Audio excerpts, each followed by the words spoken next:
Hello and welcome to Lost Love Chronicles. Dear listeners, before we get started, drop a quick hi in the comments and let us know where you're tuning in from. Also, if you have any suggestions for us to make the channel better, please let us know. Now let's start with the story. Ezekiel Smith wasn't born into wealth or privilege. Everything he had, he earned through grit, perseverance, and an unwavering belief that hard work paid off. From a young age, Ezekiel understood that nothing in life would be handed to him. If he wanted a future, he'd have to build it from the ground up. And that's exactly what he did. By the time he reached his 40s, Ezekiel had built a thriving business brick by brick, deal by deal. Success didn't come easy, but he had fought tooth and nail for it. And now, the rewards were pouring in. The money was good. The respect was better. Life, it seemed, had finally rewarded his sacrifices. But if you asked Ezekiel what his greatest accomplishment was, he wouldn't point to his company or his bank account. He'd smile and say one word: family. At the heart of that family was his wife, Elizabeth Smith, Liz, as he called her. And Liz was unforgettable. She had a presence that lit up every room she walked into. Her long, flowing hair, dazzling smile, and a figure that turned heads wherever she went made her impossible to ignore. But for Ezekiel, it wasn't just about looks. What drew him and what really captivated him was her mind. Liz was smart, sharp, ambitious in a way that made Ezekiel feel like he'd met his match. The moment they met, something clicked. "You always this charming?" Liz had asked with a teasing smile, swirling her wine glass during their first dinner together. Ezekiel had grinned. "Only when I'm sitting across from someone who makes me forget my own name." She laughed, rich and genuine. That laugh stayed with him long after the night ended. They dated, and the connection deepened. Love grew fast but strong. Friends said it felt like watching a real-life fairy tale unfold. And when Ezekiel finally proposed, there was no hesitation. Their wedding was the stuff of dreams, grand, elegant, and talked about for months. Guests left believing in soulmates again. Soon after, their son Ryan was born. From the moment he held that tiny baby in his arms, Ezekiel knew what his purpose was. Ryan became his everything. Every early morning meeting, every late night at the office, every deal signed, it was all for them. For Liz. For Ryan. For the life they were building together. But Ezekiel's world didn't begin with his wife and child. Before them, there was someone else who had been by his side through every trial and triumph: Wesley Jones. Wesley wasn't just a friend. He was Ezekiel's brother in every way but blood. The two had grown up on the same block, scraped their knees on the same sidewalks, and fought the same neighborhood bullies. They were there for each other through thick and thin schoolyard crushes, broken bones, heartbreaks, and dreams. They'd graduated together, celebrated every win, and leaned on each other during the losses. When Ezekiel decided to take the leap and start his own business, there was no question who he'd turn to. "You in?" Ezekiel asked one late night, hunched over blueprints and market research at his cramped kitchen table. Wesley didn't even blink. "I was in before you asked." That was all Ezekiel needed to hear. From that point on, Wesley wasn't just a supporter, he was a full-fledged partner. Wesley Jones knew Ezekiel Smith better than anyone. He knew his deepest hopes, the fears he rarely voiced, the goals he chased with relentless focus. If you saw Ezekiel, chances were Wesley wasn't far behind. To the outside world, their bond was unshakable, brothers not by blood, but by life. And Ezekiel? He seemed to have it all. A stunning wife, a beautiful child, a thriving business, a best friend who stood beside him through it all. To the world, Ezekiel Smith was living the American dream. But dreams have shadows. And perfect pictures? They often hide the cracks just beneath the surface. Behind the polished family portraits and glowing anniversary posts was a reality much harder to frame: a marriage quietly unraveling. The smiling selfies? They couldn't capture the silences between them. The vacations? They didn't show the emotional distance growing wider with each passing year. Elizabeth Smith was never just Ezekiel's trophy wife. She was intelligent, ambitious, and driven in her own right. In the early days, she admired Ezekiel's work ethic. She respected his ambition and how tirelessly he worked to build something lasting for their family. But as the years wore on, admiration gave way to frustration. Early mornings became late nights. Even on weekends, Ezekiel's mind was elsewhere, on spreadsheets, emails, client calls. Physically present but emotionally vacant. One evening, as Ezekiel sat on the couch, typing furiously on his laptop, Elizabeth sat across from him, arms folded. "Zeke," she said softly. He didn't look up. "Yeah. We haven't had a real conversation in weeks." "We're talking now," he muttered, still typing. "No, you're talking to your screen. I'm talking to your shadow." He finally looked up, his brow furrowed. "I'm doing this for us, Liz. For Ryan. For you." She stood up. "I don't need a provider, Ezekiel. I need a partner." He didn't know how to respond. To him, love was action, sacrifice, provision. But to Elizabeth, it had become something hollow. And that's when Wesley's presence began to shift. Wesley had always been around, trusted, familiar, a constant in their lives. He came over for dinner, played with Ryan, helped out when needed. For years, Elizabeth had seen him as a friend. Nothing more. But now, something felt different. Wesley started lingering a little longer after Ezekiel left for work. He offered to help with errands. When Elizabeth wore a new dress one evening, Ezekiel barely glanced at her. "But Wesley, you look incredible, Liz," he said, smiling in a way that lingered a beat too long. She blinked. "Thanks. It's just something I pulled from the back of the closet." "Well, it's working," he replied. The compliments, the attention, it all felt innocent enough. But Elizabeth noticed how he looked at her, how he really listened when she spoke. One afternoon, while Ezekiel was at a late meeting, Elizabeth sat on the porch, sipping coffee. Wesley joined her, setting down 2 mugs.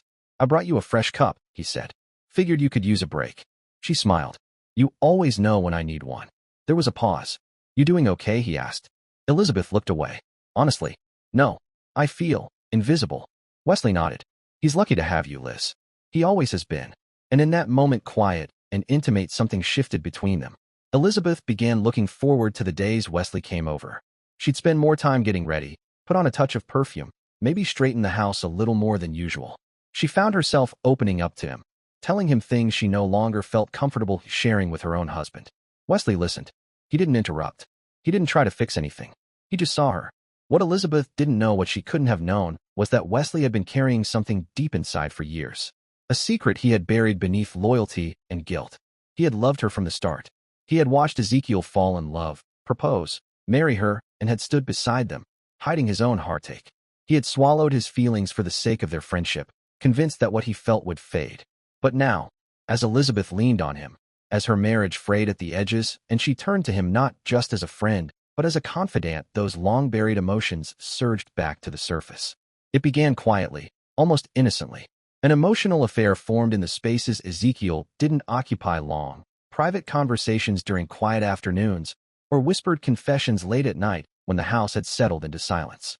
Their connection deepened in the shadows, beyond what either of them dared admit at first. Late-night texts became a ritual. "Elizabeth, can't sleep again. Just lying here, thinking." Wesley, "About him?" "Elizabeth, about everything. I feel like I don't exist anymore." "Wesley, you do. To me, you always have." At dinners, when the 3 of them sat together, Ezekiel, unknowingly flanked by betrayal glances, passed between Elizabeth and Wesley. Lingering, unspoken, dangerous. They played their parts well, laughed when appropriate, passed the salt, pretended. But then came the night everything changed. Ezekiel was out of town on business. A late meeting, a hotel room miles away, his thoughts buried in profit margins and client calls. As usual, Wesley came by to check on Elizabeth and Ryan, to be helpful, supportive. Just like always. Once Ryan was tucked into bed and the house had quieted, Elizabeth poured 2 glasses of wine. She and Wesley sat on the living room couch, the air between them thick with all the things left unsaid. Elizabeth stared at her glass. "Do you ever feel like you're screaming, but no one hears you?" Wesley looked at her carefully. "All the time." She let out a tired laugh. "He's not a bad man, Wesley. He's just gone. Even when he's here, he's not really here. I don't know when I stopped being his wife and became just someone he provides for." Wesley shifted closer. "You're not invisible to me, Liz. You never have been." She turned to him, surprised. "You don't have to say that." "I'm not just saying it," he said. "I've loved you for years. I just never had the right to tell you." Her eyes widened. A silence fell between them. And then, just like that, lines blurred and boundaries shattered. That night, they crossed the threshold they had danced around for weeks. What began as stolen glances and lingering words turned physical. The affair began not in a flurry of passion, but in vulnerability, in longing, in the illusion that something broken could be mended in secret. And the thing about affairs? They're rarely just about lust or loneliness. They become sanctuaries, hidden, intoxicating, a world apart from reality. And that's what Elizabeth and Wesley created, a secret space that made everything else feel dull by comparison.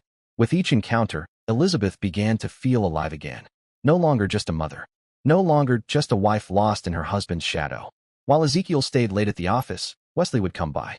When Ezekiel traveled, Wesley stayed the night. They perfected their lies until they could tell them without hesitation, without guilt. But something shifted. What began as a release became a dream. A future. A fantasy. They started imagining a life together without Ezekiel. One where they could go out in public, hold hands without looking over their shoulders, live openly, freely, and deeply in love. On a quiet night, lying together in Elizabeth's bed, the one she once shared with Ezekiel, she whispered, "What if this didn't have to be a secret anymore?" Wesley stared at the ceiling. "You mean, really be together? No more hiding?" She nodded slowly. "Wouldn't that be better than sneaking around for the rest of our lives?" It was then that Wesley remembered a detail Ezekiel had once mentioned offhandedly years ago when they were both sitting in his home office, going over financial planning. "I took out a life insurance policy," Ezekiel had said, tapping a folder. $1 million. "If anything happens to me, Liz and Ryan will be okay." Wesley had nodded, not thinking much of it at the time. But now it echoed. He turned the thought over in his mind. If anything happens to me, Liz and Ryan will be okay. Elizabeth was the sole beneficiary. Of course she was. Ezekiel had trusted her with everything. And he had trusted Wesley. Wesley knew about the policy. Knew Ezekiel was even considering increasing it with the business thriving. And somewhere deep inside, a thought flickered. What if Ezekiel wasn't around anymore? What if fate gave them an opening? Elizabeth would be free. She'd have $1 million. They could start again somewhere new. No more lies.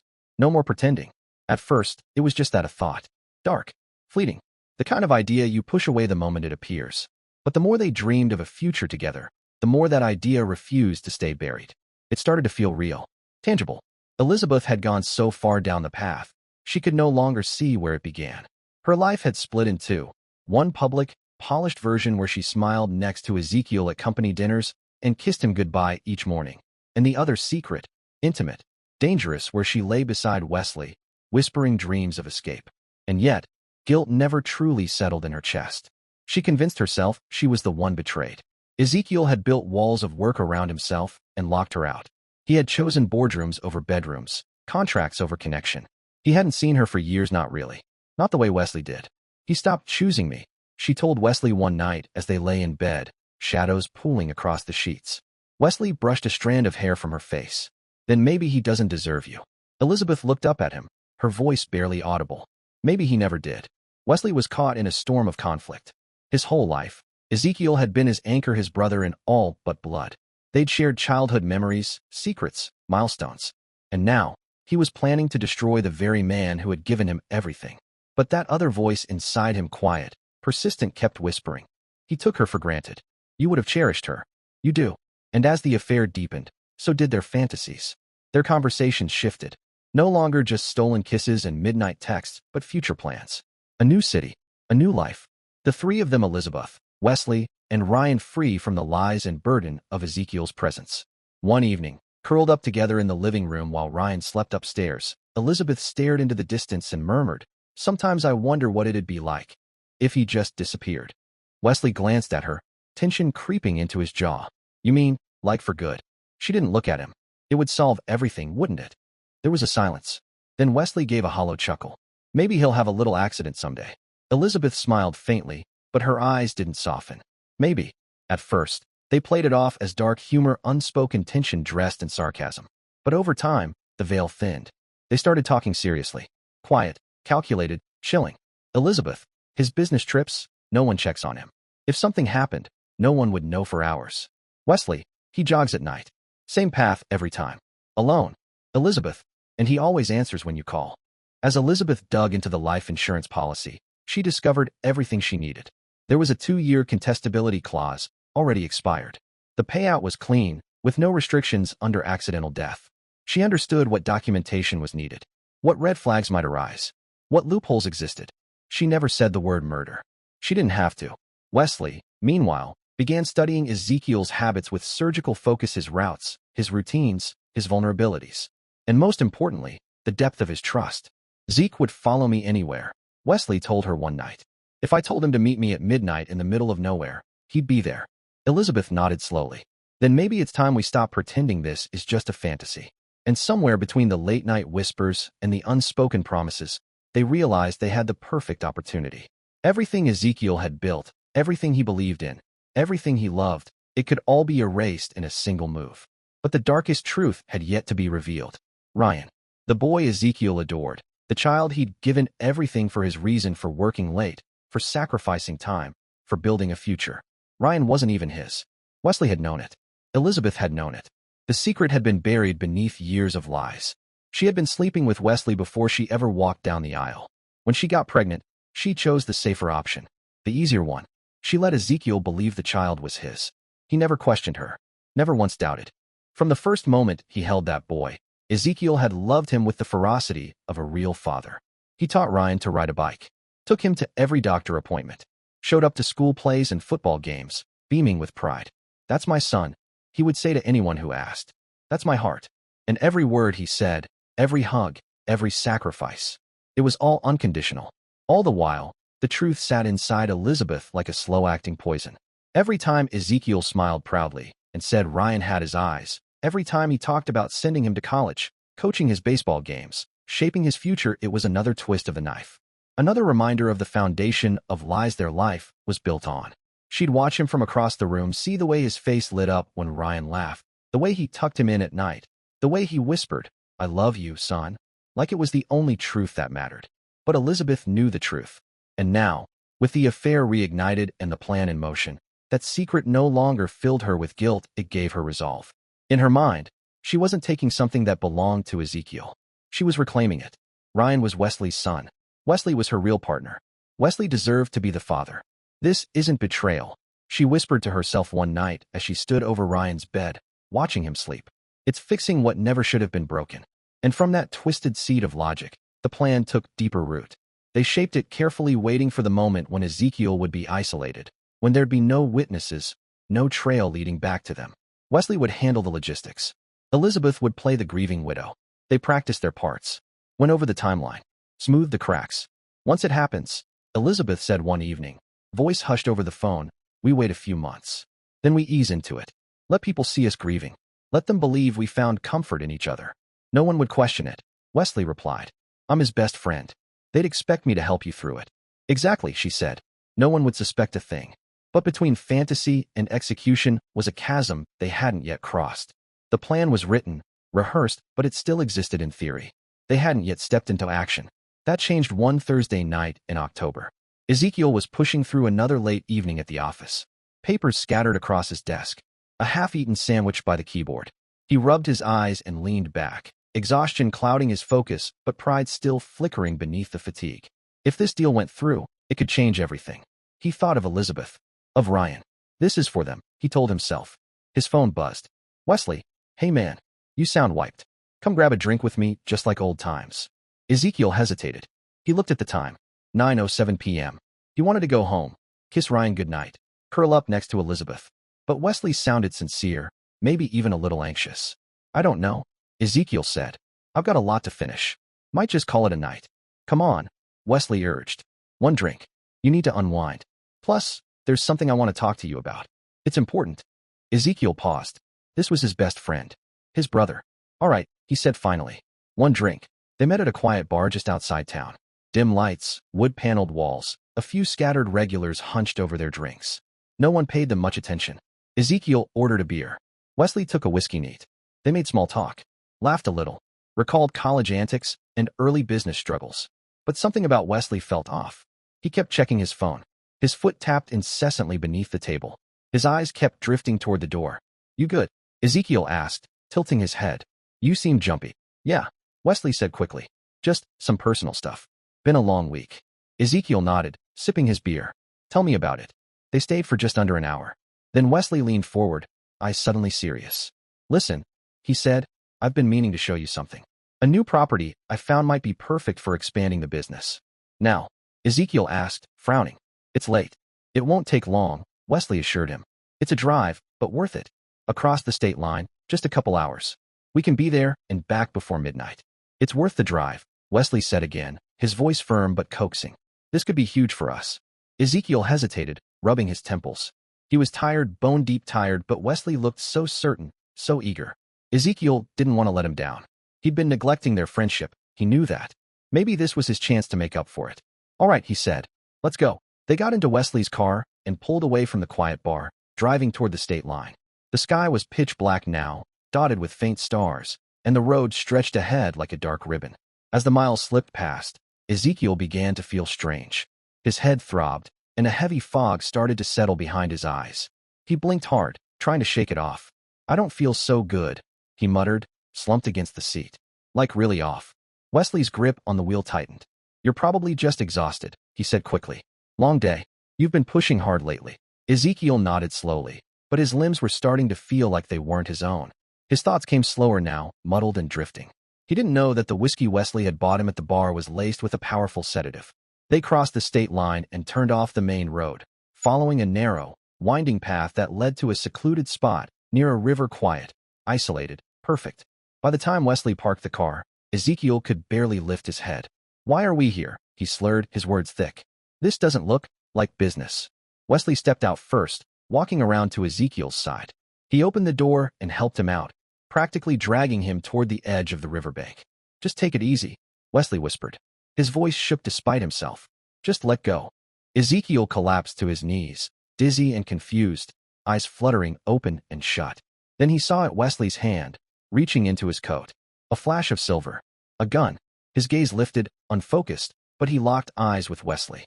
Pure confusion and heartbreak filled his expression. Wes, he rasped. What are you? Wesley's hand trembled. His heart pounded in his chest like a war drum. This was the man who had stood beside him through everything. The man who called him brother. The man who had loved his son, Wesley's son, without question. I'm sorry, Wesley whispered. I'm so sorry. He closed his eyes and pulled the trigger. The gunshot split the night. The bullet hit Ezekiel in the side of the head, slicing across the skull in a brutal, glancing blow. Blood sprayed instantly. Ezekiel crumpled to the ground. Wesley stood frozen, the sound of the shot still ringing in his ears. His hands shaking violently, the gun now impossibly heavy. He knelt beside Ezekiel's body, pressing trembling fingers to the neck. No pulse. Or maybe he just couldn't find it. There was so much blood. It's done, he told himself. In a daze, Wesley dragged the limp body to the edge of the river. The current was swift, black, and merciless. He let go. Ezekiel's body hit the icy water and disappeared into the darkness. What Wesley didn't know was that the shot hadn't killed him. The bullet had carved a deep, bleeding channel along Ezekiel's skull, but hadn't penetrated his brain. The freezing water sent Ezekiel's body into immediate shock, slowing everything: his breathing, his heart rate. To Wesley, he had looked dead, but Ezekiel was alive. Miles downstream, the current finally pushed Ezekiel's body against a fallen tree branch jutting out into the water. He caught there, tangled and unmoving, blood still leaking into the river. Hours passed. At dawn, a jogger spotted something strange near the bank, something pale and limp tangled in the reeds. She gasped when she realized it was a man. Oh my God, she shouted, fumbling for her phone. Hello? Yes, I need an ambulance. There's a man. He's hurt. He's not moving by the riverbank off Route 3. Paramedics arrived quickly, assessing the scene. The man was barely breathing, unconscious and soaked in blood. He was rushed to the hospital, listed as critical and unidentified. In the emergency room, doctors fought to save his life. One look at the wound, and they called for trauma surgery. Massive laceration to the skull. He's lost a lot of blood. We need to get in and relieve the pressure now. The team worked fast, cutting away what was left of the soaked clothing, prepping the man for surgery. The bullet had fractured the outer plate of the skull and caused swelling that threatened to crush his brain from the inside. He was rushed into the operating room. Scalpels gleamed under sterile lights. Monitors beeped steadily. And with steady, practiced hands, the lead surgeon began to relieve the pressure and stop the bleeding. Ezekiel remained in a coma for 3 days, suspended in a fog of silence and sterile light. When he finally opened his eyes, the nurses rushed to his side, astonished that he had survived at all. Can you hear me? One of them asked gently, leaning over his bruised and bandaged face. His eyes flicked toward her, glassy and unfocused. His lips parted slightly, but no words came out. He blinked. Once. Twice. Do you know your name? She asked, her voice even softer now. He stared blankly, brows knitting together in confusion. The question meant nothing. Everything felt foreign, alien. Panic flickered in his dull gaze. The attending physician was called in. After a series of tests and scans, the diagnosis was clear: traumatic amnesia. His memory, personal, long-term, even basic details had been obliterated by the blunt force trauma to his skull. He doesn't know who he is, the doctor explained quietly to the staff gathered outside the room. Not his name, not his family, nothing. It's a clean slate. And there's no ID, no wallet, nothing to link him back to anyone. Wesley had made sure of that. He had taken Ezekiel's wallet from his coat, removed any identification, and tossed it into the river, just another detail in the careful staging of a robbery gone wrong. The hospital checked every avenue: fingerprints, missing persons, regional databases. But there was no match. Ezekiel's prints weren't in any system. And since he had been found across the state line, the authorities there had no connection to the missing persons report filed in his home jurisdiction. "We've hit a dead end," a detective said with a sigh, flipping through a folder of blank leads. No ID, no matches, and nobody coming to claim him. It's like he dropped out of the sky. Meanwhile, back home, Elizabeth was already playing her part. That morning, she called the local police department, her voice tight with panic. "He didn't come home," she cried. "He always calls always. Something's wrong. I know it." An officer tried to calm her, asking questions. "When did you last see him, ma'am?" "Last night. He went out with his best friend, Wesley. Just for a drink, that's all. He said he'd be home before 10. Wesley, standing nearby, took the phone when prompted. "Yeah, we were together," he said, sounding grave but measured. "We had a couple drinks." He seemed off, stressed. He got this call. He stepped outside to take it. When he came back, he looked worried. Then he just left. "Left?" the officer asked. "Did he say where he was going?" "No, just said he needed to handle something. Honestly, I thought he just needed space. I didn't expect this." Wesley's tone was perfect, concerned, but confused. Hurt, but rational. He hinted at vague business troubles, suggested maybe Ezekiel was being threatened, maybe he owed someone money. It was a subtle deflection, and it worked. The police began to follow that theory. When Ezekiel's car was discovered abandoned near the river, with blood on the driver's seat and the window smashed from the inside, it confirmed their suspicions: robbery or targeted violence. Elizabeth clung to the narrative with unflinching devotion. She appeared on the local news that evening, her face pale and drawn. "If anyone knows anything at all, please come forward," she said, choking on the last word. "He's a good man, a good father. He wouldn't just disappear." She organized search efforts, mobilized the community. Cameras captured her clinging to a framed photo of Ezekiel and Ryan, eyes red-rimmed, voice shaking. The public rallied around her. She was the grieving wife. The story was tragic and believable. Wesley remained at her side through it all. He helped her organize the vigils. He hugged her in front of reporters. He picked up Ryan from school, stood by Elizabeth during press conferences, and reassured everyone that they were doing everything they could. But behind closed doors, behind the masks they wore in public, he and Elizabeth were already quietly and coldly aligning the next steps. They were, at last, secretly planning a future with her. For 2 long months, hope slowly drained from the investigation. With no fresh leads, no sightings, and no body recovered, the police reluctantly reclassified Ezekiel's disappearance as a presumed homicide. The theory was straightforward: a robbery gone wrong. A successful businessman, missing without a trace, his blood found in his abandoned car near a river. It was tragic, but plausible. Elizabeth played her role to perfection. She wept during interviews, clutched framed photographs, and whispered about closure. When the insurance paperwork was filed, there was nothing overtly suspicious, no immediate red flags. "Everything lines up," the claims investigator eventually reported. He had no enemies on record. There was evidence of a violent encounter. No financial motive from the wife. Payouts justified. 6 months after Ezekiel's disappearance, the $1 million policy was approved and transferred to Elizabeth's account. With the money secured, Elizabeth and Wesley exercised caution. They didn't flaunt their relationship, not yet.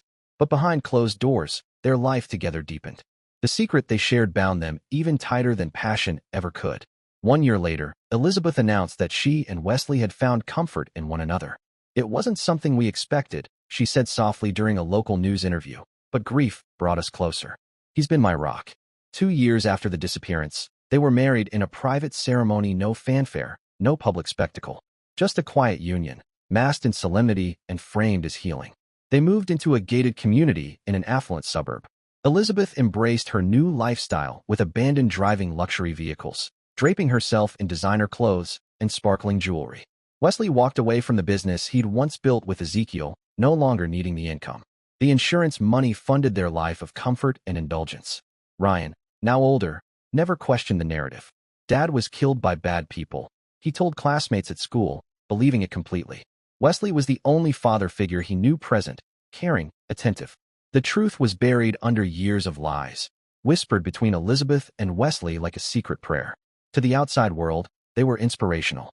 "They've been through so much," people often said. "And look at them now. They survived." But the glossy image masked something foul. Their home, their marriage, their fortune, every bit of it rested on betrayal and murder. Far from the manicured lawns of their new neighborhood, Ezekiel lived like a ghost. The man once known as Ezekiel awoke every day into confusion. He had no name, no home, and no past. 7 years slipped by like fog. Shelters became his only refuge. Park benches and alleyways his resting places. The world blurred around him, faces, buildings, sounds. Nothing stayed. Nothing connected. He didn't know who he was, but he had flashes, dreams of a laughing child, a warm smile, a woman's touch followed by something darker. Shadows. Pain. Sometimes, as he stared into a cracked mirror in a shelter bathroom, he whispered to his reflection, "Who the hell are you?" No answer ever came. When the pressure of it all built too much, he turned to the only escape he could find. Alcohol numbed the pain. Drugs dulled the edge. Each hit offered a moment of peace, a quiet reprieve from the storm inside. "I'm nobody," he muttered one night, slumped beside a dumpster behind a diner. A fellow drifter handed him a bottle. "You got smarts, man," the man said, watching Ezekiel repair a broken pipe under the sink in exchange for leftover food. "How'd you learn this stuff?" Ezekiel just shrugged. "I don't know," he said quietly, eyes distant. "I didn't remember learning them." During those lost years, Ezekiel descended into darkness so deep, it swallowed whole any sense of hope or identity. He cycled through arrests for loitering, public drunkenness, disorderly conduct. Police reports bore no name, just the same note. Unidentified male, transient. Twice, he nearly died, once from alcohol poisoning, another time from an overdose on a frigid winter night behind a closed-down pharmacy. There were nights he begged for the pain to stop. He stared at the ceiling of shelters and muttered to himself in a low rasp, "Why am I still here?" But even when the weight of not knowing who he was crushed his spirit, something primal kept him moving. A whisper in his gut, soft but unrelenting. "There's more. You matter. Someone's waiting." Then, 7 years after that night near the river, Ezekiel stood outside a halfway house with a duffel bag and trembling hands, and he made a decision. Enough. He checked himself into a rehab facility, broke through withdrawal and shame, and faced the slow, brutal work of healing. It wasn't noble. It was messy, agonizing, full of doubt. But day by day, he clawed his way forward. And as the toxins left his body and the haze lifted, something unexpected happened. His dreams changed. At first, they were just flashes. A boy's laughter echoing. A woman's silhouette in a sunlit kitchen. The sound of a name, Ryan. The fragments came like pieces of a puzzle dumped on a table. Then, one morning on a job site he'd taken day labor on a construction crew, a coworker called out, "Ezekiel, grab that ladder." He turned instinctively. When he realized what he'd done, he froze. He hadn't gone by Ezekiel in years. He'd introduced himself as Dan, short for John Doe, the name the hospital had used. But something about hearing Ezekiel struck a chord deep in his chest. That night, he lay awake on a cot, whispering the name to himself. Ezekiel. Ezekiel Smith. He didn't know where it came from, but it felt right. The final breakthrough came on a quiet afternoon. He was on break, sipping coffee in the shelter lounge when a local news report played on the small TV above. A cold case segment, a missing businessman from years ago. Ezekiel's eyes locked on the screen. A picture flashed, a younger version of himself. The name, Ezekiel Smith. He stared, mouth slightly open, chest tight. As the reporter recounted the case, a presumed robbery, a car by the river, a grieving wife, images flooded him. Being in a car, feeling dizzy, a hand on the wheel. Then Wesley's face. A gun, a flash. He dropped the coffee cup. It shattered on the floor. "Oh my God," he whispered, clutching his head. "Wesley, Liz, Ryan."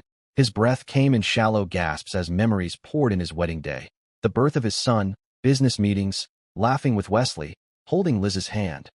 Then betrayal. Cold metal. Pain. His name was Ezekiel Smith. He had a family, a life, and they had stolen it from him. Over the next few weeks, Ezekiel began piecing it together. He scoured libraries, public records, and old news archives. He found the original missing person reports, interviews with Elizabeth, Wesley's quotes, the staged heartbreak. Then came the obituary declared legally dead. Then a wedding announcement. Liz had married Wesley 2 years after he disappeared. He found photos online. Liz, radiant in a designer dress. Wesley in a tailored suit. The caption read, "A new chapter after tragedy." There was Ryan, too, older, taller, smiling beside Wesley with the easy comfort of a boy posing next to the man he called Dad. Ezekiel stared at the screen, hollow. "They killed me," he said aloud in a stunned, broken whisper. "They killed me, and they took everything." His voice trembled. "My life, my son, my name." And while he'd spent 7 years cold, hungry, and forgotten, they had been smiling in photos, wrapped in luxury, enjoying the fruits of his labor. The family Ezekiel had once built, the home, the son he raised, the future he had sacrificed so much for, none of it had ever truly belonged to him. It had been a mirage, a carefully constructed lie built on betrayal. The grief in his chest simmered into rage, but beneath that storm was something sharper, steadier, resolve. He was going to reveal the truth. He was going to get justice, and he was going to take back the life that had been stolen from him. But Ezekiel knew he couldn't just walk up to Elizabeth and Wesley's door, announce he was alive, and expect anything but danger. They believed he was dead, and if they saw him now, if they realized their secret was unraveling, they might panic. They might try again to finish what they started. So he planned. He moved cautiously. His appearance had changed. Years on the streets had left him lean, with weathered skin and sunken cheeks, but he still bore the unmistakable scar along his scalp where the bullet had grazed him. Other details, 2 birthmarks, healed fractures, dental records could confirm his identity. He was ready. Ezekiel walked into the police station and requested to speak to someone about a cold case his own. A uniformed officer behind the desk gave him a quick once-over, then gestured for him to take a seat. Detective Rachel Monroe met with him, clipboard in hand, her expression neutral but slightly guarded. "You said you have information about a missing person?" "I'm not here to talk about someone else," Ezekiel said, his voice calm but firm. "I'm here because I am the missing person. Ezekiel Smith, presumed dead 7 years ago." She blinked, a flicker of disbelief crossing her face. "Mr. Smith is deceased. I can prove I'm not." She hesitated, then nodded slowly. "All right, let's talk." As they sat down in a small interview room, Ezekiel began sharing his story. His words were measured but precise. He spoke about the night he disappeared, about the business he co-owned, about Elizabeth, about Wesley, about the insurance policy. He described details from the office layout to the way Wesley used to sign contracts. He even recalled a conversation from a week before the incident, one where Wesley had grown distant, talking vaguely about opportunities that come from tragedy. Detective Monroe listened in silence at first, but as the specifics piled up, details that hadn't been released to the public, her skepticism shifted to curiosity, then to concern. "You remember all of this clearly?" she asked. "It's coming back in pieces," Ezekiel replied. "But enough has returned.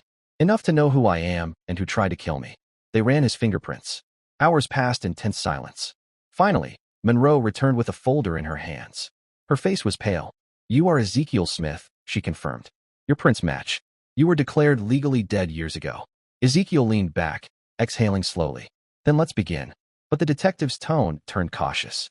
"Mr. Smith, proving your identity is one thing. Proving attempted murder, after 7 years, with no forensic evidence left, that's a much harder task. Your memory is fragmented. Their alibi held up. You were declared dead based on what looked like a robbery gone wrong, without direct proof." "I understand," Ezekiel interrupted. "But they made mistakes. I remember things now. Conversations, moments that didn't make sense at the time." He described a phone call Wesley had taken in hushed tones, telling someone he's starting to suspect, and a night Elizabeth had asked him to increase his life insurance, playing it off as security for Ryan. "Those weren't coincidences," Ezekiel said. "They were planning it." A few days later, Ezekiel stood in front of a familiar building, glass doors, polished steel letters on the front, W&L Strategic Consulting. Wesley had renamed the firm after Ezekiel's disappearance. It stood on the bones of what they'd built together. Inside, the receptionist looked up. "Do you have an appointment?" "No," Ezekiel said quietly. "But he'll want to see me." Moments later, Wesley opened the door to his office, holding a coffee mug and a smile that froze instantly when his eyes met Ezekiel's. The mug slipped from Wesley's hand, shattering on the floor. He stumbled backward, eyes wide with terror. "No, no, you're dead. I saw you die." Ezekiel stepped into the room and quietly shut the door behind him. His movements were calm, deliberate, like a man with nothing left to fear. "You saw me get shot, Wesley," he said, voice low and unwavering. "But you didn't stick around long enough to make sure I was actually dead." Wesley's chest heaved as he struggled to breathe, a pale sheen of sweat covering his face. He gripped the edge of the desk as though it were the only thing anchoring him to reality, his eyes wide and wild. All the years he had spent convincing himself it had been necessary, all the lies he had swallowed to quiet his conscience, none of it mattered now. Ezekiel stood before him, very much alive, and the truth had nowhere left to hide. "I'm sorry," Wesley gasped.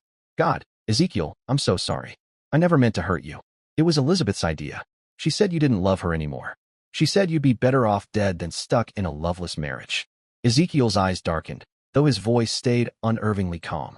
"So you figured you'd do me a favor by putting a bullet in my head?" "I was young and stupid and in love," Wesley said, breaking down into sobs. "Elizabeth told me we could be happy together, that Ryan needed a real father, someone who'd actually be there for him. She said the insurance money would give us a fresh start. Ezekiel's jaw clenched, his voice quieter now, but edged with bitterness. Ryan was already your son, Wesley. You didn't have to kill me to be his father. All you had to do was tell me the truth. Wesley's eyes widened, his mouth parting slightly in disbelief. You knew. I know now. Ezekiel said, staring at him. I've had 7 years to think about a lot of things, Wesley. 7 years of living in shelters and back alleys while the two people I trusted most decided I was worth more dead than alive. Wesley crumpled into the chair behind him, burying his face in his hands. I never stopped feeling guilty. Every single day for the past 7 years, I've wished I could undo it. I see your face in my sleep. I can't eat. I can't function. I can't live with myself. Good, Ezekiel said coldly. You shouldn't be able to live with yourself. But as he watched Wesley break down completely, slumped and sobbing uncontrollably, the satisfaction Ezekiel had expected didn't come. He didn't feel vindicated or powerful. He just felt tired. Tired of carrying the weight of betrayal. Tired of the anger, the nightmares, the hollow ache that never left. The confrontation had given him the truth, but not peace. Still, that truth was all he needed to finally act. News of the arrests broke the following week, shaking their upscale community to its core. Elizabeth and Wesley, the couple once seen as an emblem of resilience after unimaginable loss, were now the center of a criminal investigation more shocking than anyone could have imagined. Friends, neighbors, former colleagues, none of them had suspected what lay beneath the surface of their carefully curated life. Ezekiel's reappearance had stunned the public. To the outside world, he had been dead and buried in memory, a victim of a tragic crime. But he had returned with a vengeance, exposing the web of lies that Elizabeth and Wesley had spun so skillfully. The man declared legally dead had come back to tell the story no one ever thought they'd hear. Elizabeth, defiant and poised, hired a high-powered legal team the best money could buy, ironically paid for with the same life insurance money she had claimed from Ezekiel's supposed death. In court, her defense painted her as the true victim. Her lawyers claimed she had been manipulated, gaslit, and abused for years. They said Ezekiel had controlled her every move, emotionally isolated her, and made her fear for her life. According to their version, Elizabeth hadn't been a mastermind, she had been a woman trapped and desperate, coerced by Wesley into a plan she never wanted. But Wesley's confession unraveled her defense thread by thread. He took the stand trembling, his voice filled with remorse. His confession was raw and comprehensive. We were in love for years before it happened, Wesley said, eyes lowered, barely able to look at Ezekiel in the courtroom. Elizabeth told me the only way we could ever be together was if he was gone. She said he'd never let her go, that he'd fight for custody, that we'd be poor forever. She wanted a new life, and the only way to get it was with that insurance money. He paused, swallowing hard before continuing. It was Elizabeth who came up with the plan. She did the research. She looked up how to stage a mugging. She increased the policy behind his back. She timed everything, picked the night, picked the route. I went along with it because I was in love and too much of a coward to stop her. He finally looked at Elizabeth, expressionless, cold in her seat. I thought I was doing it for love. But she never looked back. She didn't cry. She didn't panic. She said it was done and we were free. She wasn't scared. She was focused. She planned everything with this cold logic. No remorse. No hesitation. Just the future she envisioned with me. The courtroom was packed as the prosecution laid out its final pieces of evidence, financial records that told a story starkly at odds with Elizabeth's public persona as a grieving widow. Jurors sat stiffly as the prosecutor displayed charts and bank statements, each one a nail in the coffin of her credibility. While Mrs. Smith claimed to be mourning her husband's death, the prosecutor said, pointing to a series of luxury purchases, she spent thousands of dollars on designer clothing, jewelry, spa treatments, and international vacations. This wasn't a woman devastated by loss. This was someone enjoying the rewards of a carefully executed plan. Photos of Elizabeth posing in exotic locations, smiling in the arms of Wesley, flashed across the screen. All of this, the prosecutor continued, paid for by the life insurance money from a man they left for dead. The jury's expressions ranged from stunned to disgusted. And sitting just behind the bar, Ezekiel remained composed, though his hands clenched into tight fists in his lap. The case was airtight. Wesley's tearful confession had laid bare the plot's timeline and motivations. Ezekiel's own powerful testimony provided the human context, a man who had lived through hell, whose identity and life had been stolen from him. Together with the damning financial trail, it became impossible for the defense to spin the narrative in Elizabeth's favor. Still, the most heartbreaking part of the proceedings came when Ezekiel addressed the court about Ryan. He stood at the witness stand, voice thick with emotion. Ryan's 14 now, he said. He thinks Wesley is his father. He thinks I was killed in a random act of violence. He paused, struggling to steady himself. The truth is, I'm not his biological father. I didn't know that for most of his life. But I raised him. I bathed him. I read to him. I held his hand when he was scared. Every sacrifice I made was for him. Every late night at the office. Every decision, I did it all thinking he was my son. His eyes met the judge's. He may not be my blood, but he was my son in every way that mattered. A hush fell over the courtroom. Even the most hardened journalists at the press bench looked away, some blinking back tears. I could have used that truth to strengthen my case. Ezekiel continued quietly. But I won't. Ryan is innocent in all of this. He's already had too much taken from him. I'm asking the court to seal any details regarding his paternity. He deserves peace. He deserves a chance at a future not overshadowed by the crimes of the adults around him. The judge nodded solemnly. Your request will be honored. 6 weeks after the trial began, the jury returned with its verdict. Wesley was found guilty on all counts: attempted murder, conspiracy to commit murder, and insurance fraud. His cooperation with the investigation and visible remorse were considered during sentencing. The judge handed down a 25-year prison term. Elizabeth's verdict was the same, but the outcome for her was far worse. She had fought the charges bitterly, denying everything, shifting blame, and spinning false narratives even in the face of overwhelming evidence. Her courtroom demeanor, cold, calculated, unyielding, only reinforced what Wesley's confession had described. A woman unmoved by conscience, focused only on control. The sentence, life in prison, with the possibility of parole after 30 years. Outside the criminal trial, the insurance company swiftly filed a civil suit to recover the $1 million it had paid out. The court ordered the liquidation of all assets acquired with that money. The family home, once the symbol of Elizabeth and Wesley's new life, was sold. Their luxury vehicles were seized. Jewelry, clothing, and every last indulgence purchased on Ezekiel's back was cataloged and reclaimed. They had lost everything: property, freedom, reputation. All that remained was the legacy of their betrayal. At sentencing, the courtroom fell silent as the judge leaned forward and delivered the final condemnation. This court has seen many cases driven by greed and betrayal. The judge began, voice unwavering. But rarely have I encountered such calculated cruelty, paired with such a deeply personal violation of trust. You didn't just attempt to murder Mr. Smith for financial gain. You shattered a family, traumatized a child, and inflicted profound suffering on a man who loved and trusted you completely. The judge turned toward Elizabeth, eyes narrowing. Mrs. Smith, you stood before your husband and took vows to love and honor him. Instead, you conspired to end his life. You looked him in the eyes every day while secretly plotting his murder. You weaponized his love and devotion. The court finds no redeeming or mitigating factors in your conduct. The judge's voice remained even, but the weight behind his words was unmistakable as he turned to Wesley Johnson. Mr. Johnson, he said, you betrayed a friendship that spanned decades. You exploited the trust of a man who considered you his brother. While your cooperation with the court is noted, it does not absolve the fundamental cruelty and treachery at the heart of your actions. Wesley sat with his head bowed, his face pale and drawn. The courtroom was silent, the air thick with judgment and consequence. At the conclusion of this trial, the judge continued, the court hands down the following sentences. The gavel of justice struck with firm finality. For attempted murder, conspiracy to commit murder, and insurance fraud, Wesley Johnson is hereby sentenced to 25 years in state prison. Wesley blinked hard, as though the sentence, though expected, still hit with stunning force. Your confession helped bring the truth to light, the judge said, his tone softening only slightly. But it does not undo the betrayal or the pain you caused. Then the judge turned to Elizabeth. Elizabeth Smith, he said, you were convicted of the same charges. But unlike Mr. Johnson, you showed no remorse. You orchestrated a plan to murder your husband and profit from his death. You will now live with the consequences of your choices. The judge's eyes didn't waver. You are sentenced to life in prison, with the possibility of parole after 30 years. Elizabeth sat stone-faced, her features tight, refusing to meet anyone's gaze. The sentence hung in the air like a bell tolling the end of an era. Afterward, the court turned to a more delicate matter: the future of Ryan. Though the boy was not Ezekiel's biological son, his connection to the child was clear.